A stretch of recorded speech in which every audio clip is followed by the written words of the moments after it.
Hi అండి, అందరు ఎలా ఉన్నారు? అందరికీ వరలక్ష్మి వ్రతం అయితే శుభాకాంక్షలు అడ్వాన్స్గా అయితే చెప్తున్నాను. నేనైతే ఈరోజు క్లీనింగ్ అయితే పెట్టానండి. ఎందుకంటే మనం చేసుకోకపోయినా క్లీనింగ్ అయితే డెఫినెట్ అయితే చేయవలసిందే. ఎందుకంటే మా హౌస్ అండి పక్కనే, రోడ్డు పక్కనేనండి, మెయిన్ రోడ్డు పక్కనే. కాబట్టి దుమ్ము అనేది తొందరగా అయితే వచ్చేస్తుంది. కిటికీ డోర్లు, విండోస్ అన్నీ తీసేయడం వల్ల డోర్లోని అందుకని వచ్చేస్తుంది. నేనైతే ఈరోజు ఇంకా దులుపుతుంటే ఇంకా రోజైతే వచ్చేస్తుంది. బెడ్రూమ్ అయితే క్లీనింగ్ చేసేసుకుంటున్నాను ఫస్ట్ రూము. ఎందుకంటే దాంట్లో ఉన్న కిచెన్లో ఉన్నవన్నీ అయితే దీంట్లో పెట్టేసుకోవచ్చు. రైస్, కర్రీస్ అన్నీ క్లీనింగ్ చేసేసుకుంటే తర్వాత కిచెన్ రూము, వాష్రూము, బయట వరండాలు అన్నీ అయితే క్లీనింగ్ అయితే చేసుకుందామని అయితే అనుకుంటున్నాను. నేను ఇదంతటి క్లీనింగ్ నేను ఎందుకు ఇలా కట్టుకున్నానని మీ డౌట్ అయితే ఉండొచ్చు. నాకు డస్ట్ ఎలర్జీ అయితే ఉందండి. డస్ట్ ఏదన్నా వచ్చిన వెంటనే తుమ్ముల కింద వచ్చేస్తుంది. తుమ్ములు వచ్చేసిన తర్వాత ఇంకా వాటర్లా కోల్డ్ అనేది అయితే వచ్చేస్తుంది నాకు. అందుకని నేను ఇలా అయితే కట్టుకున్నాను, మాస్క్ లాగా. ఇలా కట్టుకుంటే కొంచెం పర్వాలేదు. డస్ట్ అనేది ఎవరికన్నా మీకు పడలేనప్పుడు ఇలా కటింగ్ అయితే చేసుకోండి. చాలామంది కట్టుకోకుండా చేసేస్తారు. వాళ్ళకి నైట్ అయ్యే లోపల బాడీ పెయిన్స్ వచ్చేసి ఇంకా కోల్డ్ అనేది చేసేసి ఫీవర్ కూడా వచ్చేస్తుందండి. కట్టుకుని చేయడం వల్ల మనకే మంచిది. నేనైతే కట్టుకుంటున్నాను, నాకు వెంటనే అయితే వచ్చేస్తుంది.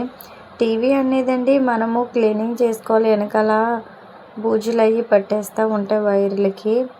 అది క్లాత్, పొడి క్లాత్ అండి. చాలామంది చెమ్మగా చేసేసి టీవీకి తుడిచేస్తూ ఉంటారు క్లాత్లు ఎత్తి. అలా అయితే ఎప్పుడు చేయకండి. అలా చేయడం వల్ల టీవీ అనేది అయితే పోతుంది. నేను ఇది పొడి క్లాత్ ఎట్టి మొత్తం అంతా అయితే తుడుస్తున్నాను. దీంట్లో ఏ వాటర్ కూడా ఏమి పెట్టలేదు నేను. స్ప్రేలు కూడా చాలామంది టీవీకి చేసేస్తూ ఉంటారు క్లీనింగ్ చేసేటప్పుడు.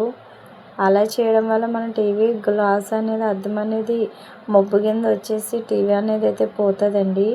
అలా ఎప్పుడైతే చేయకండి. ఇంకా చూడండి ఎంత చెత్త ఉందో రూమ్లోని. ఇంక దులిపేటప్పుడు ఎక్కలేని అయితే వచ్చేస్తాయి మొత్తం చెత్త అంతానే. ఇది కిచెన్ రూము. ఇప్పుడైతే క్లీనింగ్ అయితే చేయాలి. ఇవన్నీ అయితే దీంట్లోకి కొన్ని మా పిల్లలు ఆడుకునే సామాన్లు అయితే ఉన్నాయి, అవి అయితే తీసేస్తాను ఇప్పుడు. పిల్లలండి స్కూల్ లేకపోతే మాత్రం ఎక్కడ లేని బొమ్మలన్నీ అయితే తీసేస్తే బయటికి అయితే వేసేస్తారు. అవి మనకైతే కనపడవు, మంచం కింద గట్టే వెళ్ళిపోతాయి. ఇవన్నీ క్లీనింగ్ చేసినప్పుడు అప్పుడైతేనే బయటకు వస్తాయి అండి బొమ్మలు. వాళ్ళకేమో కనపడకపోతే బొమ్మలు వాళ్ళైతే ఏడ్చేస్తారు, ఎక్కడో పడేసుకున్నామని అనుకుంటారు. అది మంచం కింద అక్కడక్కడ పడేసుకుంటారు వాళ్ళు సెలవైన రోజు. ఇవన్నీ అయితే ఇంకా క్లీనింగ్ చేసేది దాంట్లో కవర్లోకి అయితే ఎత్తేసుకుంటున్నాను మొత్తం అంతానండి. ఇది క్లీనింగ్ ఇంకా అయిపోయింది. రూమ్ అయితే అయిపోయింది. ఇప్పుడైతే నేను కిచెన్ రూమ్లో అయితే క్లీనింగ్ చేస్తాను. నా వీడియో నచ్చితే లైక్, సబ్స్క్రైబ్ మాత్రం చేసుకోండి. ప్లీజ్ సపోర్ట్ చేయండి నా ఛానల్ని. అంతగా నచ్చితే షేర్ చేయండి, కామెంట్ కూడా చేయండి. క్లీనింగ్ అయితే అయిపోయింది రూము. నెక్స్ట్ వచ్చి కిచెన్ రూమ్లో అయితే వెళ్ళిపోదాం. కిచెన్ రూమ్ చూడండి, నా కిచెన్ రూమ్ ఎలా ఉందో. మొత్తం ఇదంతా అయితే క్లీనింగ్ చేస్తే మొత్తం సెల్ఫ్లు అనేవి అయితే ఉండవండి రూమ్కి. ఇవి రెంట్ హౌస్ కదా, ఓన్ హౌస్ అయితే కాదు. వీటికైతే సెల్ఫ్లు అనేవి ఏమీ ఇవ్వలేదు. నేను అలాగే చెక్కేసి అయితే అలా అయితే పెట్టేసాను, ప్రిపేర్ చేసేసాను. అలాగే కిచెన్ రూము చిన్నగాని దాని మీద మనకి కావాల్సిన డబ్బాలు, షుగరు, సాల్టు, ఇంకా పోపులు అవన్నీ అయితే నేను అలా అయితే పెట్టుకున్నాను దాంట్లోనే. కిచెన్ రూమ్లో అండి ఎక్కువ బూజు అనేది ఎందుకు వచ్చేస్తుందంటే అక్కడ డోర్, విండోస్ కనబడుతుంది చూడండి. అది మనం వంట చేసేటప్పుడు బయటికి అయితే నేను తీస్తున్నాను, అందుకే గాలి అనేది వచ్చేస్తుంది లోపలికి, దుమ్ము అనేది. లేకపోతే పిల్లలు కూడా వచ్చేస్తండి, పాలు అనేవి కూడా తాగేస్తున్నాయి. అంత కిటికీ డోర్లు అయితే పెట్టేస్తున్నాను నేను. చాలాసార్లు అలా వచ్చి ఇంట్లోకి వచ్చి పాలన్నీ అయితే తాగేసింది, అందుకని కిటికీ డోర్లు పెట్టేసుకున్నాను. ఇప్పుడు ఈ రూమ్ అయితే క్లీనింగ్ అయితే అయిపోతుంది. ఇప్పుడు క్లీనింగ్ అంతా అయిపోయిన తర్వాత నేనైతే హెడ్ వాష్ అయితే చేసేయాలండి. డస్ట్ అయితే వచ్చేస్తుంది కదా, అందుకనే ఇంకా ఇవి పొద్దున్నైతే మార్నింగ్ అయితే పెట్టేశాను. పిల్లల్ని స్కూల్కి అయితే పంపించేశాను, లంచ్ బాక్స్ పెట్టి వాళ్ళకి టిఫిన్ పెట్టి. సో నాకైతే ప్రాబ్లం లేదు. వాళ్ళు ఉన్నారనుకో ఏ పని అయితే చేయనివ్వరు. వాళ్ళు అస్సలు ఆడుకోరు, మన పనులు ఏమీ కూడా చేసుకోనివ్వరు. ఇద్దరు అయితే కొట్టుకుంటారు మా పిల్లలు ఇద్దరునండి. ఇప్పుడైతే వాష్రూమ్లో క్లీనింగ్ చేస్తున్నాను. వాష్రూమ్లో అనేది పైన అయితే క్లీనింగ్ అంత అయితే లేదులేండి. ఇది మొన్న అయితే క్లీన్ చేశాను, అందుకని జస్ట్ అయితే అలా అయితే దులుపుతున్నాను. ఇది అయితే అయిపోయిందండి. ఇంకా ఇది బయటికి రాలేము, లోపలికి వెళ్ళలేము అన్నట్టు ఉంది. ఎందుకంటే కర్ర అనేది చాలా పొడవుగా అయితే ఉందండి. కర్ర నా మీద చాలా హైట్ ఉంది ఇది. ఇంకైతే అయిపోయిందండి. ఇంక వరండాలో చూపిస్తా చూడండి.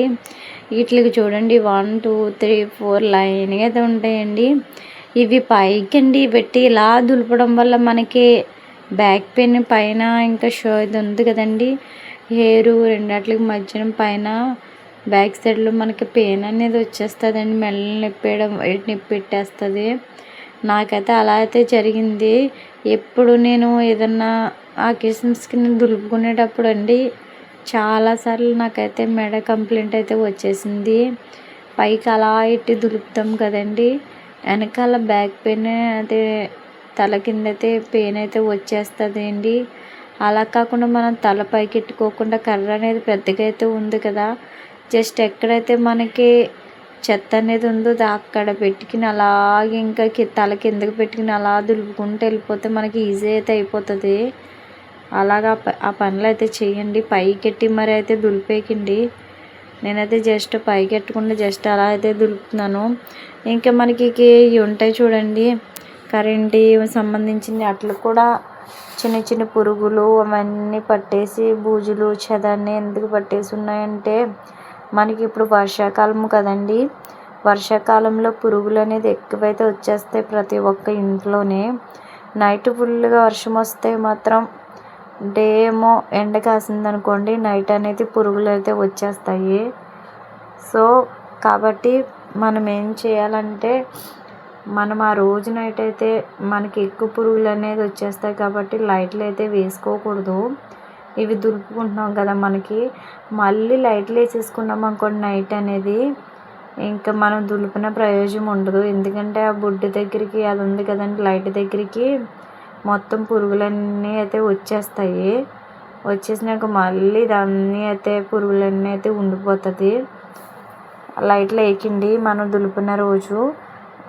ఒక 1 డే అయితే అలా వేయకుండా ఉంటే పర్వాలేదు, మనకి ఇంకా బాగానే క్లీన్గా అయితే ఉంటుంది. ఇది అయిపోయిందండి. నెక్స్ట్ ఇంకో వరండా ఉంది, అక్కడికి అయితే వెళ్దామండి. ఇప్పుడు అక్కడికైతే పట్టుకుని వెళ్తున్నాను చూడండి. ఇదైతే అయిపోయింది. ఇంకా బ్యాక్ సైడ్ అయితే వరండా ఒకటి ఉంది, అదైతే దులుపలేదు ఇంకా. నేను ఇప్పుడైతే దులుపుతాను. ఇంకా అయిపోయిందండి. ఇప్పుడైతే క్లీనింగ్ అయితే చేసేసుకోవాలి. ఇదంతా ఇప్పుడు మళ్ళీ తుడిచేసుకుని అయితే ఇవన్నీ అయితే నేను ఇంకా చెత్త అంతా క్లీనింగ్ చేసేసి ఇప్పుడు మాప్ అయితే నెక్స్ట్ పార్ట్ 2లో అయితే వీడియో అనేది అప్లోడ్ చేస్తానండి. ఎందుకంటే ఇప్పుడు టైం అయితే అయిపోయింది. దీనికి పార్ట్ 2 అనేది క్లీనింగ్ అయితే నేను ఎలా చేస్తానో దీని తర్వాత అదైతే మీకు వీడియో అయితే పెడతాను. సరేనండి, వీడియో ఎక్కడ మీరు స్కిప్ చేయకుండా చూస్తేనే మీకు అనేది అర్థమవుతుంది. ప్లీజ్ నా ఛానల్ని మీరు అందరూ సపోర్ట్ చేస్తారని అనుకుంటున్నాను. అందరూ బాగుండాలని మనస్ఫూర్తిగా అయితే కోరుకుంటున్నాను. నా వీడియో నచ్చినట్లయితే లైక్, సబ్స్క్రైబ్, షేర్, కామెంట్ మాత్రం చేయండి ఫ్రెండ్స్. ఓకేనా? పార్ట్ 2 వీడియో పెడతాను, చూడండి. Wait and see.